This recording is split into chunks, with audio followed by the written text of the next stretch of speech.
Nosotros vamos con el desarrollo de la información. Hoy el tema seguridad va a ser un eje fundamental en la sesión legislativa. Hay un proyecto para modificar un inciso con respecto a las prisiones preventivas en cuanto a robos agravados, Eduardo Paul, que se propone una prisión preventiva sí o sí cuando la víctima cumpla determinadas condiciones. Así es, Carolina, ese es uno de los aspectos que está pendientes de tratamiento. Hay otros vinculados con la edad de imputabilidad, hay otros vinculados con la creación de una figura que pueda aplicarse para estas cuestiones que han ocurrido en la vía pública respecto a estudiantes. De esto vamos a hablar con el legislador Jerónimo Vargas Ainasi. ¿Cómo le va? Buen día. ¿Qué tal? Buen día, un saludo a toda la teleaudiencia y al piso que está trabajando ahí a la mañana. Cuéntenos acerca de estas normativas que estarían pendientes o con la posibilidad de ser tratadas hoy. Bueno, hoy sí, en el orden del día de hoy está, como bien lo explicaban ahí en la mesa, la modificación del artículo 236 del Código Procesal Penal para el caso de aquellos delitos agravados por el abuso de superioridad, en el caso del robo, cuando las víctimas fueran menores de 14 años, mujeres embarazadas, mayores de 70 años y personas con discapacidad. ¿Por qué es importante atender un poquito esto? En primer lugar, porque el principio general del Código de Procedimientos Penal es la libertad del imputado durante el proceso, durante la investigación. ¿Por qué? Porque todavía no tiene una condena, porque tiene un principio de inocencia que es una garantía constitucional. Bueno, en este caso el Código establece algunas excepciones a esa regla general.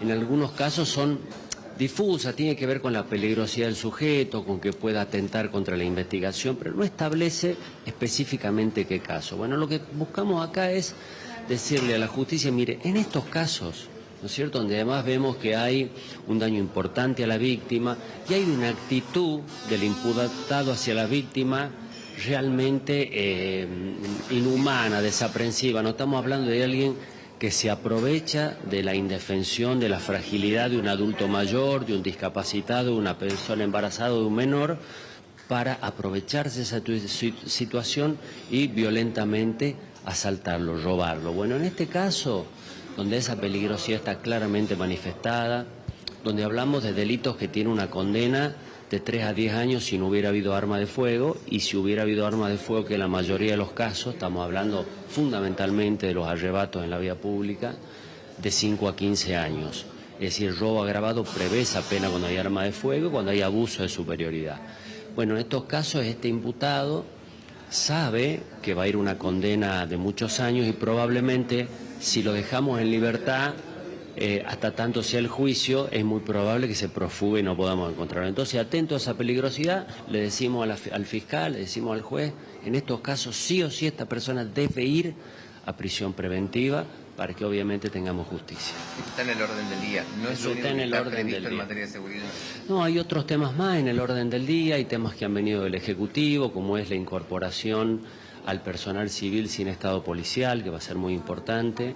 Nosotros tenemos muchos policías hoy que cumplen funciones administrativas, ¿no? Es decir, están viendo la cámara del 911 o están haciendo tareas que podría hacerlo alguien que no tiene estado policial, y nosotros a ese policía que está frente a una cámara o haciendo una tarea administrativa, mandarlo con el arma a la calle para que trabaje en la prevención, que es lo que queremos, es decir, descomprimir de tareas administrativas a la policía y que la policía esté donde debe estar, que es en la calle, cuidando a los tucumanos, cuidando la vida y el patrimonio de la gente. Respecto a las grescas estudiantiles. Bueno, hemos presentado un proyecto de ley conjuntamente con el presidente de nuestro bloque, buscando regular esto que es muy complejo, que ha sido una gran noticia en los últimos días, que el gobernador con un decreto ha podido en algún punto ponerle un freno. Creo que ha sido muy positivo en ese sentido, más allá de las aristas del decreto, que son discutibles y debatibles, pero creo que ha sido importante el impacto que ha generado y hemos logrado enfriar un poquito esta situación. Bueno, nosotros tenemos la obligación de trabajar desde acá en una ley, en un tema difícil. Tenemos una ley de contravenciones que está declarada inconstitucional por la Corte, tenemos menores que son inimputables por ley, pero en este caso de inconducta social, donde estamos hablando de contravenciones, bueno, nosotros lo que vamos a buscar es tipificar con una ley, es decir, describir una conducta que es la que hemos estado viendo, jóvenes que se organizan para generar actos de violencia, para alterar el orden público, que lo hacen de manera individual o colectiva, por distintas plataformas. Este tipo de conducta que que es grave, que hace unos años ha llevado a un joven a la muerte, ¿no? Vamos a describirla en una ley y vamos a sancionar a los padres, entendiendo lo que dice el Código Civil y Comercial de la Nación, de que los padres deben hacerse responsables por los actos de sus hijos menores y responsabilizarse en cuanto al daño que causaren. Bueno, a los papás de estos niños, a estos padres que no están atentos a lo que hacen sus hijos, le vamos a aplicar una sanción económica importante que va de hasta 300 litros de nafta súper, y si fuera de cumplimiento imposible poder pagar esa suma, bueno, vamos a darle la posibilidad al juez de infancia, al juez de menores, que pueda exigir que cumplan tareas comunitarias en distintos lugares de la provincia, ¿no? En municipios, en comunas, en la provincia, buscando que de alguna manera llamar la atención de los padres. Yo creo que este conflicto tiene tres aristas. Primero, mayor prevención de la policía. La policía debe actuar, tiene el Código de Procedimientos Penal y habilita actuar en hechos de flagrancia, ¿no? Es decir, cuando se está viendo que hay un delito. En muchos casos esto que empieza como una contravención, ¿no?, como una gresca, una pelea, termina en un delito. Empieza como una conducta antisocial, digamos, del rango inferior, y termina en un hecho de delito, ¿no?, donde hay una lesión grave, donde hay una muerte, donde hay daño a la propiedad privada. Y inexorablemente la policía debe actuar, que es lo que no hemos visto en estos días, ¿no? Necesitamos que la policía sea menos permisiva, sea un poquito más rigurosa, que demore a ese menor y que lo llame a los padres, se lo ponga a disposición de los padres, y que los padres también empiecen a hacerse responsables. Y después hay que hablar con los establecimientos escolares para capacitarnos, para trabajar con los jóvenes, para trabajar con mensajes para morigerar la violencia, para buscar además en esos jóvenes si hay alguno que necesita atención psicológica. Bueno, hay que trabajar fuertemente en el tema. Desde acá ya hemos presentado una ley y vamos a debatirla probablemente en la próxima sesión. Claro, creo que es lo que la sociedad está esperando, ¿no? Que haya respuesta, que haya acción de parte del sector político vinculados con las problemáticas que se están viendo, en este caso con la violencia de los jóvenes. Seguramente será tratamiento de esto en la sesión legislativa prevista, que tiene un temario bastante amplio, de lo cual seguramente vamos a seguir recogiendo información como para poder llevar y desarrollarla seguramente en el noticiero de las 13. ¿Podemos hacerle una pregunta al legislador o ya tiene que entrar? Bueno, sí, legislador Caro lo saluda, buen día. Con respecto a esto que ha presentado en la mañana de hoy, un placer. Con respecto a este proyecto de instaurar esta figura en el régimen contravencional para menores, cuando usted habla de organización para generar disturbios que afecten el orden y la paz social, ¿estamos hablando de lo que pasa también en el terreno digital? Es decir, ¿esto complementa lo que ya está pasando con las medidas judiciales, que se está investigando con delitos telemáticos, lo que está pasando en los canales de difusión y en las redes sociales? ¿Estos puntos serían contemplados por el régimen? Sí, cuando hablamos de organización para actividades antisociales o conflictos públicos o alterar la paz social, estamos dándole un marco importante al juez para que pueda interpretarlo y aplicar las figuras que él entienda que están generando esta posibilidad de caos social, ¿no? Vemos cómo los jóvenes en estos casos se han organizado para las peleas a través de redes sociales, de grupos de WhatsApp.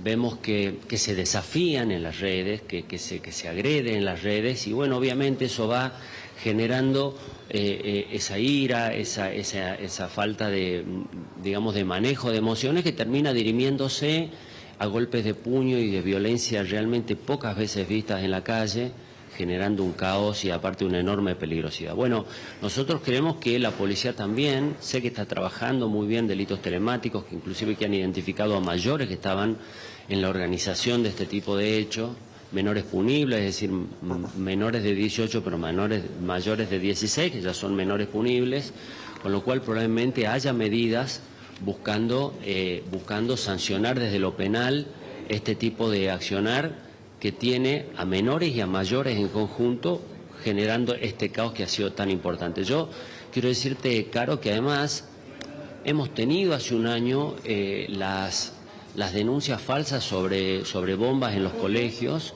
Bueno, esto también tiene que ver con este tipo de inconducta, con este tipo de contravención que hemos definido en una figura con este proyecto que hemos presentado.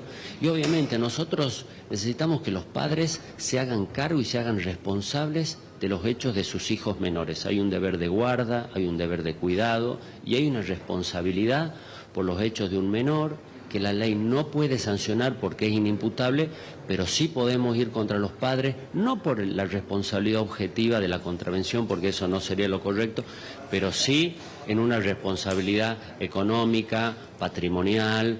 Y cuando un papá sepa que si su hijo anda en el centro peleando o haciendo cosas que no corresponde va a tener que pagar hasta 300.000 pesos de multa, bueno, me imagino que ahí se va a preocupar un poquito más y va a empezar a poner límites, porque lamentablemente cuando uno ajusta el bolsillo de alguien, bueno, ahí se va a preocupar un poco más y entiendo que es uno de los caminos. No digo que sea el camino que resuelve el problema, yo no creo que solo con reproches o castigos podamos resolver este tipo de cosas, creo que también tiene que haber con capacitación, formación, contención, educación. Bueno, es un camino a recorrer. Jerónimo, Jorge te saluda. Otro de los puntos del orden del día. Jorge, buen día. ¿Qué tal? Buen día. Es el punto 4, estoy viendo el orden del día de la sesión de hoy. Es la prórroga de la emergencia de servicios públicos del transporte. ¿Esto qué implica para que la gente lo entienda? Es un tema de agenda que preocupa a muchísima gente, ¿no? El nivel de la calidad del transporte, sí, ¿no? Por supuesto, ustedes bien saben que el Fondo de Subsidios del Transporte que recibía mensualmente la provincia ha sido suspendida por el Gobierno de la Nación. Todas las transferencias no automáticas y discrecionales que tenían que ver con subsidios al transporte, por ejemplo, en este caso, ha sido suspendida por el Gobierno de la Nación y es la provincia la que está absorbiendo ese costo.